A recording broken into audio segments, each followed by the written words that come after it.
wabarakatuh. Halo teman-teman, selamat datang di video kami. Perkenalkan, nama saya Dewi Antarini dengan NIM 2401075000031. Dan saya Marsita dengan NIM 2401075000028. Kami berasal dari jurusan Biologi, program studi pendidikan biologi kelas A. Di sini kami akan menjelaskan tentang struktur dan klasifikasi karbohidrat. Apa sih itu karbohidrat? Nah, karbohidrat adalah salah satu biomolekul penting untuk berperan sebagai energi utama bagi tubuh kita. Nah, dalam video ini kita akan membahas apa itu karbohidrat, bagaimana strukturnya, serta bagaimana klasifikasinya berdasarkan berbagai aspek. Yuk langsung saja kita mulai pembahasannya.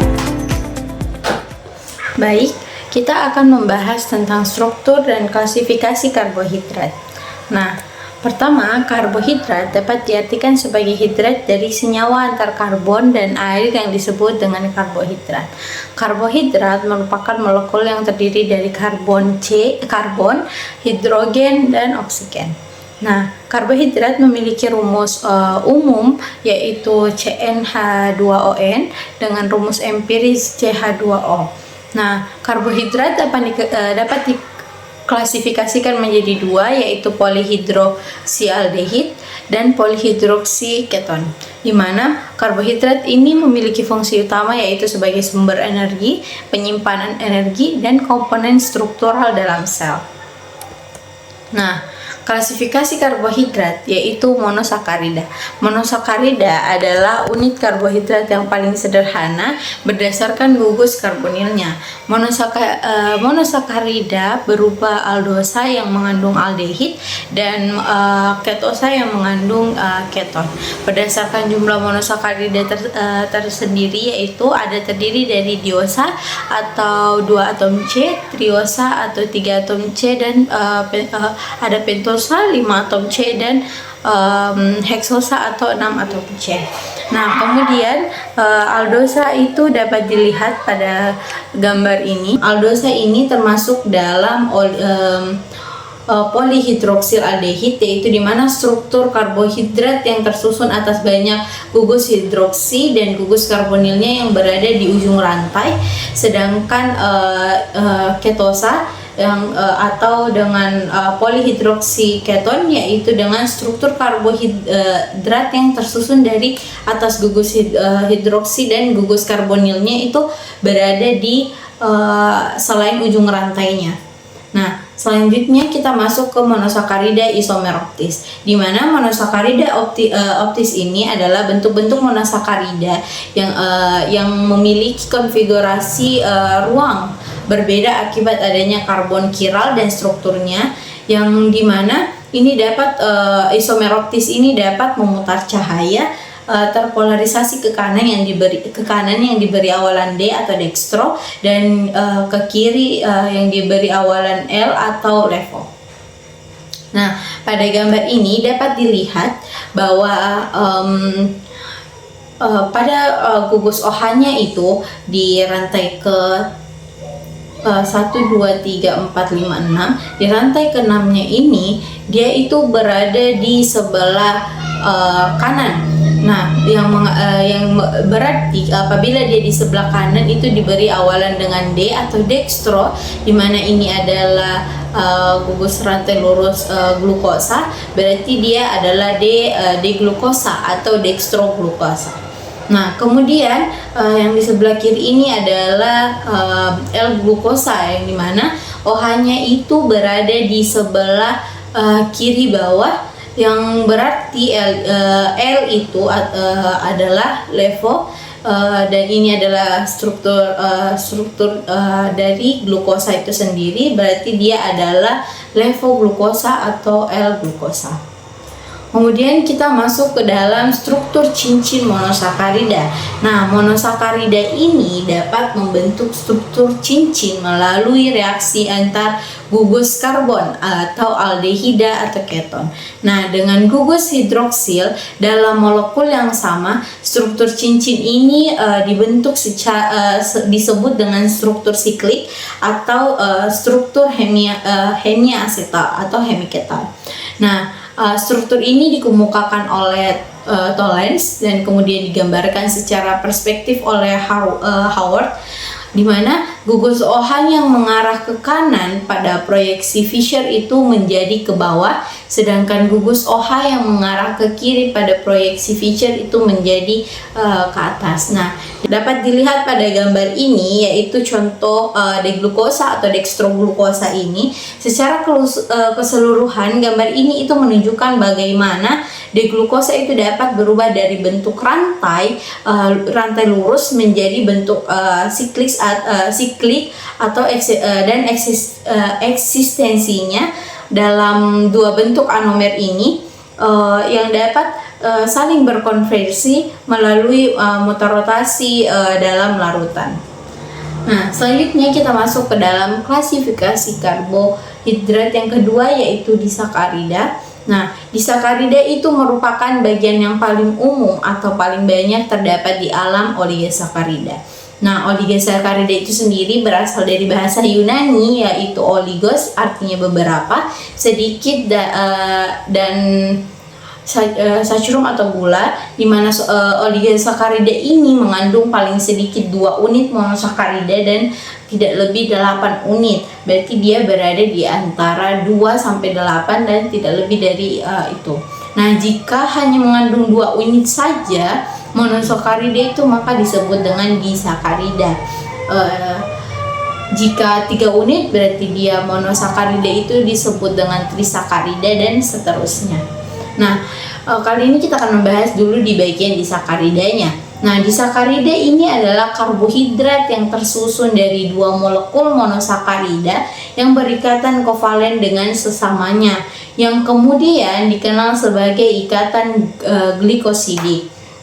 Kemudian ikatan glikosidid itu dapat dibedakan menjadi alfa, yang dimana gugusnya itu, gugus OH-nya itu pada karbon anomerik itu berada di bawah bidang cincin, dan ikatan betanya itu pada gugus OH itu karbon anomeriknya itu berada di atas cincin.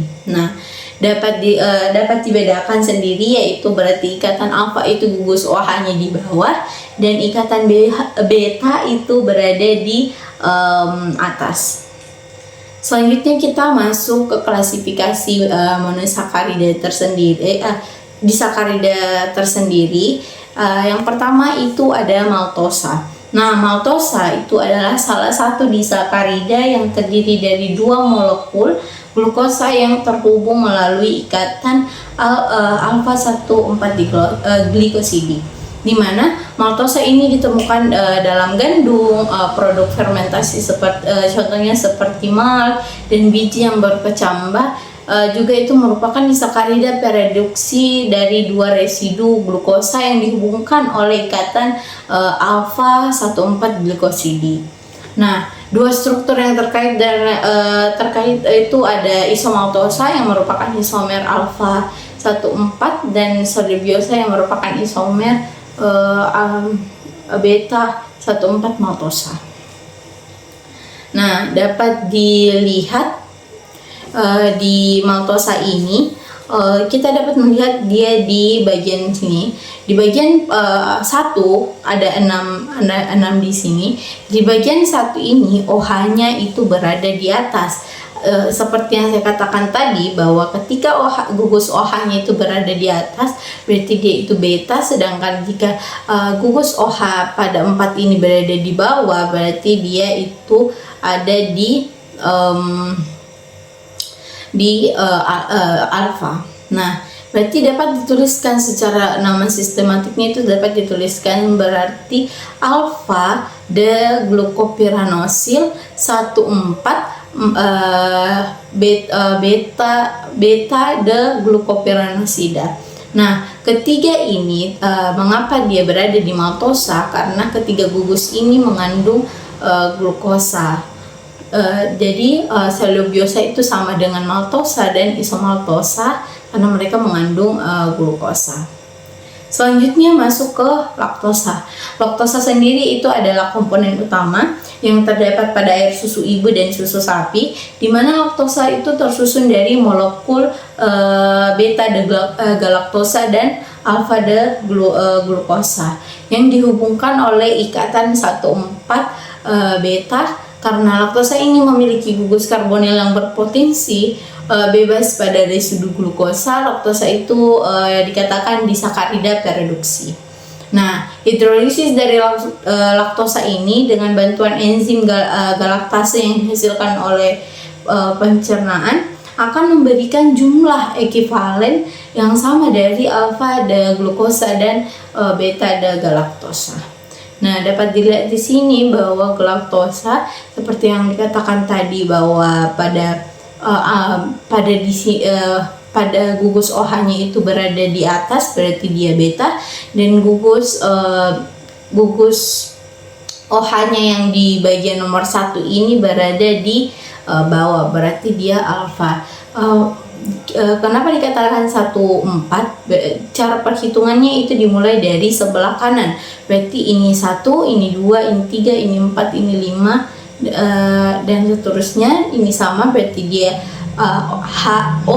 gugus OH-nya ini berada di angka 1 dan gugus OH yang dilihat di sini itu berada di angka 4. Ini menentukan dia itu alfa atau beta. Kemudian yang terakhir adalah disakarida sukrosa. Nah, sukrosa itu termasuk disakarida yang disusun oleh glukosa dan fruktosa, di mana sukrosanya itu tersusun oleh molekul glukosa dan fruktosa yang dihubungkan oleh ikatan 12 alfa.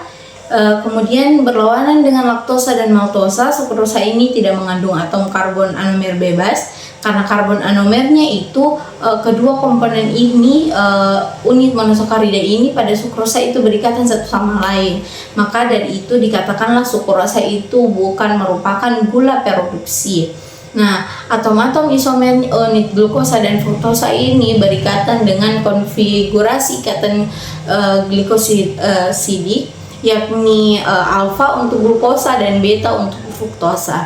Dengan sendirinya sukrosa itu tidak akan mempunyai gugus pereduksi bebas atau ujung aldehid atau keton, di mana sukrosa itu mempunyai sifat memutar cahaya terpolarisasi ke kanan. Kemudian hidrolisis sukrosanya itu menjadi glukosa dan fruktosa dikatalis oleh sukrase, yang kemudian disebut juga dengan invertase karena mengubah aktivitas optik dari putaran ke kanan menjadi ke kiri. Dapat dilihat pada gambar ini sukrosa seperti pada umumnya bahwa alfa itu berada di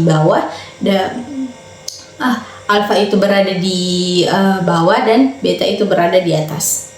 Nah, ini fruktosa karena dia cuma memiliki bentuk persegi 5, dan ini adalah glukopiranosil yang membentuk seperti segi 6. Kemudian materi oligosakarida yang akan dibawakan oleh Marsita sendiri.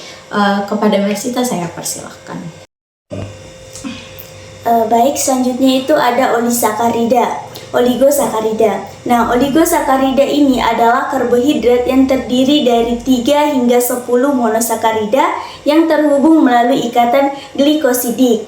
Nah, oligosakarida ini ditemukan dalam berbagai makanan dan juga memiliki peran penting dalam sistem biologis. Sifat oligosakarida ini lebih kompleks dari disakarida, tetapi lebih sederhana dari polisakarida. Nah, oligosakarida ini terbagi menjadi 2, yaitu oligosakarida rafinosa dan oligosakarida stakiosa.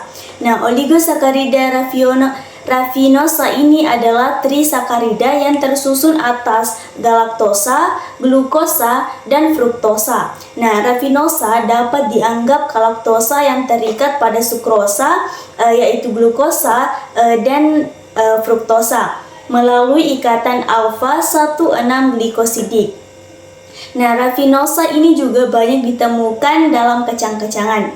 Terus yang kedua itu Ini ada contoh dari rafinosa yang dimana terdapat 3 ikatan. Yang pertama itu galaktosa, yang kedua itu glukosa dan fruktosa. Terus yang kedua itu ada oligosakarida stakiosa. Nah, oligosakarida stakiosa ini adalah tetrasakarida yang tersusun atas 2 unit galaktosa, 1 unit glukosa, dan 1 unit fruktosa. Sama seperti rafinosa, tetapi ikatan alfa 16 glikosidik pada stakiosa menghubungkan unit galaktosa tambahan ke sukrosa. Nah, stakiosa ini banyak ditemukan dalam biji-bijian. Nah, ini ada contoh dari oligosakarida stakiosa yang dimana itu terdapat 2 galaktosa, 1 glukosa, dan 1 fruktosa. Terus selanjutnya itu ada polisakarida. Nah, polisakarida ini disebut juga glikan. Adalah artinya karbohidrat kompleks yang terbentuk dari rantai panjang monosakarida, biasanya lebih dari 10 unit monosakarida yang terhubung oleh ikatan glikosidik dan bisa terbentuk secara linear maupun bercabang. Nah, polisakarida ini berperan penting sebagai penyimpanan energi, penyusunan struktur, dan pelindung dalam sel makhluk hidup. Polisakarida ini juga terbagi menjadi 2. Yang pertama itu homopolisakarida, heteropolisakarida. Nah, homopolisakarida ini terdiri dari 1 jenis monosakarida saja. Contohnya itu amilosa dan amilopektin, yaitu atau penyusun pati tersusun dari unit glukosa. Terus yang kedua itu ada glikogen atau penyimpanan energi hewan tersusun dari unit glukosa. Terus yang terakhir itu ada selulosa, yaitu atau penyusun dinding sel tumbuhan yang tersusun dari unit glukosa. Terus yang kedua itu ada heteropolisakarida. Nah, heteropolisakarida ini terdiri atas lebih dari 1 jenis monosakarida. Contohnya itu heparin atau anti koagulan alami. Yang kedua itu pektin atau ditemukan di dinding sel tumbuhan. Yang terakhir itu ada asam hyaluronat, yaitu atau komponen matriks ekstraselur dan cairan sendi. Selanjutnya itu polisakarida fungsi cadangan energi. Yang pertama itu ada pati. Nah, pati ini adalah polisakarida yang berfungsi sebagai cadangan energi tumbuhan. Nah, pati tersimpan dalam berbagai bagian tumbuhan. Tumbuhan menyimpan kelebihan glukosa yang dihasilkan selama fotosintesis dalam bentuk pati. Nah, pati terdiri dari 2 molekul. Yang pertama itu amilosa, yaitu rantai linear glukosa yang relatif sederhana, dan amilopektin, yaitu rantai glukosa yang bercabang yang memungkinkan penyimpanan energi lebih efisien dalam ruang yang terbatas. Terus selanjutnya itu ada glikogen. Nah, glikogen ini adalah polisakarida cadangan energi pada hewan yang berperan penting dalam menyediakan glukosa saat tubuh membutuhkan energi secara cepat. Nah, glikogen ini tersusun dari unit glukosa yang saling terhubung melalui ikatan glikosidik. Tingkat percabangan yang tinggi memungkinkan enzim untuk dengan cepat mengakses dan memecah glukosa dari banyak titik dalam molekul glikogen. Glikogen terutama disimpan di hati dan otot. Selanjutnya itu ada selulosa. Nah, selulosa ini adalah polisakarida yang merupakan komponen struktural utama pada dinding sel tumbuhan. Selulosa ini berfungsi sebagai penyusun dinding sel tumbuhan, memberikan kekakuan dan kekuatan mekanik pada tumbuhan. Tersusun dari rantai linear unit beta D-glukosa yang saling terhubung oleh ikatan beta 1,4 glikosidik. Ikatan beta memungkinkan terbentuknya ikatan hidrogen antar rantai sehingga menghasilkan struktur yang kuat dan stabil, biasanya dalam bentuk serat. Terus selanjutnya itu ada kitin. Nah, kitin ini adalah polisakarida struktural yang memiliki fungsi penting dalam alam, terutama sebagai komponen utama eksoskeleton serangga, krustasea, dan dinding sel jamur. Kitin ini tersusun dari unit N-asetilglukosamin yang merupakan turunan dari glukosa. Nah, unit-unit tersebut dihubungkan oleh ikatan beta-1,4-glikosidik mirip dengan struktur selulosa, namun dengan gugus asetil COCH3 pada setiap unit yang memberikan sifat yang berbeda. Nah, itulah tadi teman-teman penjelasan mengenai struktur dan klasifikasi karbohidrat. Nah, semoga video ini bermanfaat dan bisa membantu teman-teman semua untuk memahami materi dengan lebih baik. Jika ada pertanyaan atau yang kurang jelas, jangan ragu bertanya. Terima kasih sudah menonton video kami. Sampai jumpa di kesempatan berikutnya. Wassalamualaikum warahmatullahi wabarakatuh.